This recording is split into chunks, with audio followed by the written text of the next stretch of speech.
Oui, bonjour à tous. Donc aujourd'hui, je voudrais faire une courte vidéo d'actualité parce que quand vous lisez la presse, vous voyez que euh, il y a plusieurs articles de presse concernant une personne donc qui avait été verbalisée alors qu'elle n'avait pas son attestation dérogatoire. Et je voudrais vous expliquer que le Conseil d'État en fait a jugé ça en 2020 et qu'effectivement, on ne peut pas vous verbaliser sous prétexte que vous n'avez pas avec vous une attestation dérogatoire.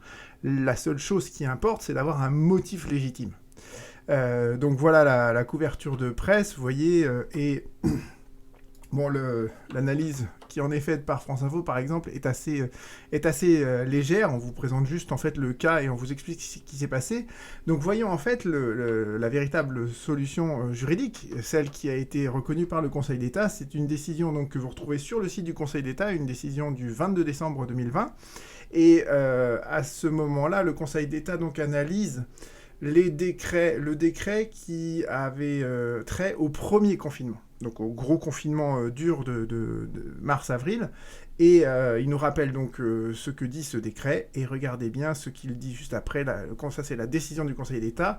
L'article 3 ne prévoit aucun formalisme particulier pour les documents permettant d'établir qu'un déplacement dérogatoire est justifié au regard des critères posés par le décret. L'utilisation des modèles d'attestation et de justificatifs mis en ligne sur le site internet du gouvernement et du ministère ne sont pas obligatoires. Voyez. Et bon, alors la question qu'on peut se poser, c'est c'était vrai pour le premier confinement, est-ce que ça l'est encore pour le deuxième, est-ce que ça va l'être pour le troisième, et on ne sait pas ce qui va être annoncé ce soir.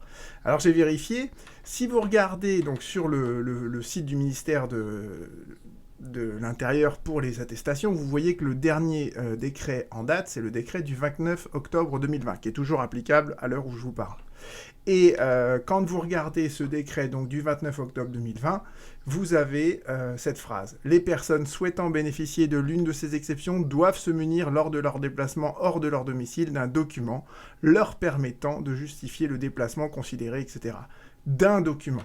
Et quand vous regardez le décret au regard duquel le Conseil d'État a statué, donc le décret 2 mars 2020, vous avez exactement la même phrase à la virgule près.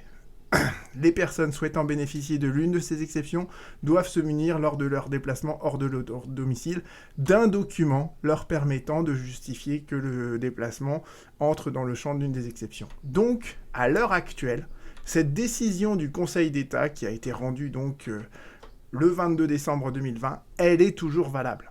D'accord. Et vous comprenez maintenant tous les articles de presse. Effectivement, un juge judiciaire, le juge pénal, qui doit statuer sur la validité d'une contravention qui a été dressée, eh bien, il a le même texte sous les yeux.